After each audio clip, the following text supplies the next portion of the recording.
Watch the video till the end and please like, share and subscribe the channel and press the bell icon to get video updates.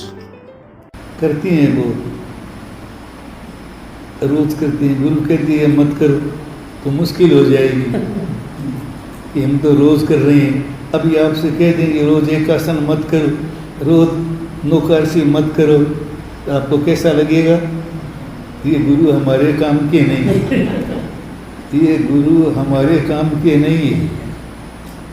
गुरु वो है जो आपकी बात माने और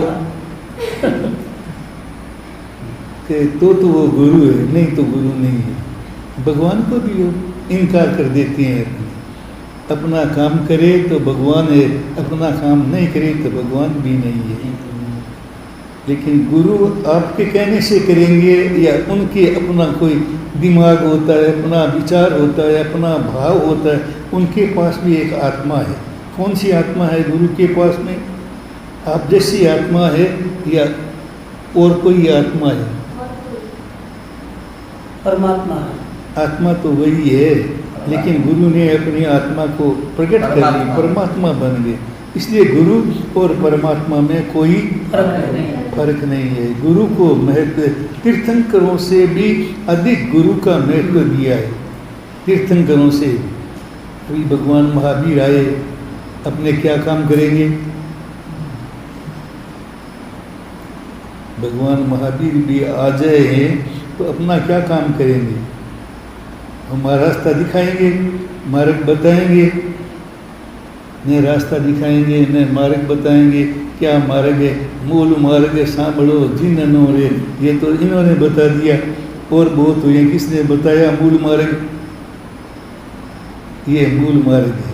तो वैसे ही संत गुरु मार्गदर्शा है, गुरु मार्गदर्शा है, मार्ग दिखाने वाली है।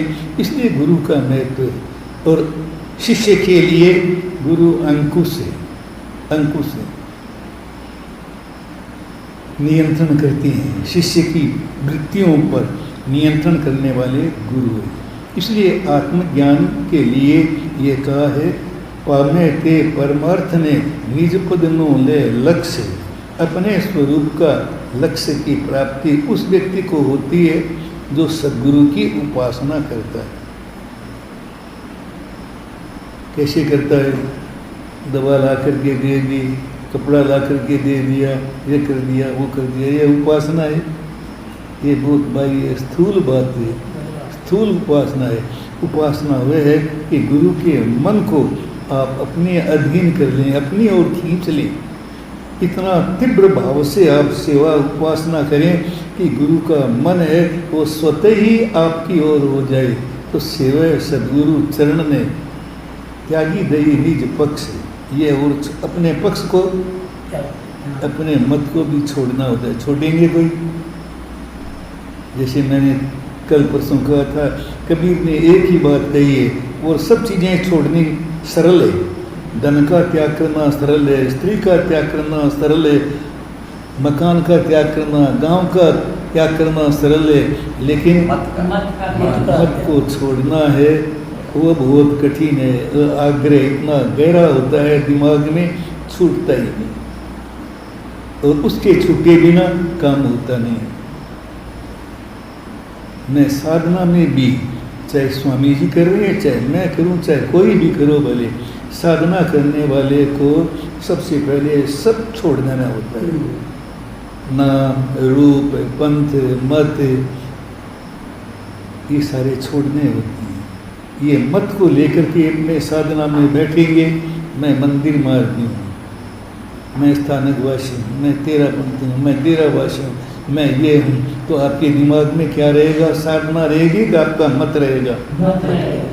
तो साधना नहीं है, निर्विचार नहीं हो सकेंगे। साधना का है एक लक्ष्य, मूल निर्विचार होना। निर्विचार, निर्विचार आज तक जितने भी कोई साधक हुए हैं और होंगे, वो सब निर्विचार अवस्था में केवल ज्ञान को प्राप्त किया है। सविचार अवस्था में केवल ज्ञान प्राप्त नहीं किया, क्योंकि उनके दिमाग बैठ गए और वो देखते रहे, देखते रहे, देखते रहे, देखते रहे। इसको अपने मन को, अपने भीतर के भावों को देखते गए और धीरे धीरे धीरे धीरे देखने से वे भाव शांत होते गए, नियंत्रित होते गए। आपको ले जाने नहीं ले जा रहे थे, अब नहीं ले जाएंगे, क्योंकि आप देख रहे हैं, इसलिए वो शांत होकर बैठ गए। और जिस क्षण परम शांति आएगी, जिस क्षण एक क्षण के लिए भी यदि अपना मन निर्विचार हो गया, उसमें एक बिजली चमकेगी। जैसे कहती हैं नहीं, बिजली के झपके मोती पोवे तो कोयले, बिजली का चमत्कार है। वैसे ही साधना में भी फिर धीरे धीरे धीरे एक बार आपको उसका अनुभव हो गया तो आप उसको पकड़ लेंगे। पकड़ने के बाद धीरे धीरे धीरे धीरे धीरे आप अपने भीतर उसका अनुभव करते रहेंगे और वो स्थिर होती चली जाएगी। टाइम तो लगेगा, एक बार आने के बाद में भी फिर कितना टाइम लगता है, बहुत लंबा समय लगता है। फिर भी उन विचारों को, मन को स्थिर रखना। 24 घंटा के लिए बैठ के, एक आदमी बैठा जाप कर रहा था श्वास के साथ में, श्वास के साथ में 3 दिन तक बैठा रहा। जैसे नीचे कमरा है तो उस कमरे में बैठ गया। आया था कोई काम के लिए, शादी में आया, कहीं कोई बात के लिए टाइम था कि अभी इतना टाइम है, तो बोला मैं थोड़ा ध्यान कर लूँ कि कर लो। तो बैठे बैठे 3 दिन बारात आई हुई थी और वो 3 दिन उसी कमरे में बैठा।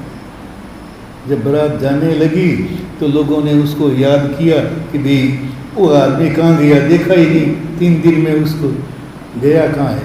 तो फिर खोजा तो वो वहाँ बैठा था, बैठा अपनी मस्ती में बैठा, पता ही नहीं उसे। फिर उसको हिलाया तो उसे पता लगा। तो बोला क्या बात है, तो बोला चलना है। कितने 3 दिन हो गए, 1 दिन हो गया, 1 घंटा हो गया, तो बोला घंटा, 2 घंटा, 3 घंटा, 3 दिन हो गए। तो 3 दिन का ही पता। ऐसी साधना धीरे धीरे आए तब क्या होगा, परमात्मा का अनुभव। तो सेवै सद्गुरु चरण ने त्यागी दई निज पक्ष। सबसे पहली बात तो क्या है, पहली बात क्या है, सद्गुरु के चरणों की उपासना करना। बिना उपासना किए बिना आपको कुछ नहीं मिलेगा। गुरु के मन की आराधना करनी होगी और गुरु के मन को आप जीत लेंगे, साध लेंगे तो गुरु का बड़ा महत्व, गुरु की अपने आप कृपा होगी। सूत्र उत्तराध्ययन सूत्र में विनय के उस अध्ययन में गुरु के संबंध में लिखा है बहुत कि गुरु प्रसन्न होते हैं तो वे अपना सारा ज्ञान है प्रश्न तो करना पड़ेगा या नहीं। पत्नी को भी प्रश्न रखती हैं, पति को भी प्रश्न रखती हैं, भाई को भी रखती हैं, और मालिक को प्रश्न रखेंगे तो मालिक खुश हो जाएगा। दुकान में होगा कि नहीं होगा। दुकान का जो मालिक है और नौकर काम करती हैं, वे नौकर यदि उसकी आज्ञा के अनुसार करते हैं, उसको प्रसन्न करके करते हैं, तो क्या कर देते हैं, लो भाई तुम्हारा हिस्सा भी इसमें रख देंगे। वो भी अपने समान बना देते हैं, समान बना देते हैं। कौन, तो गुरु भी शिष्य को यदि समर्पित है, ऐसा काम करता है, तो गुरु उसे गुरु पद दे देते। आचार्य महाप्रज्ञ जी को आचार्य श्री तुलसी ने गुरु पद दिए, जल्दी से नहीं दिया और बहुत खूब सहन किया है, बहुत देखा है, बहुत अनुभव किया, ठोकरें कई खाई हैं, खाते खाते खाते धीरे धीरे उनको इतना विश्वास हो गया, तब उन्हें एक दिन गुरु पद। और भी बीच में कई झमेले आए, इन झमेलों के बीच में तो गुरु पमेते परमार्थ में सेवै सद्गुरु चरण में, सद्गुरु की चरणों की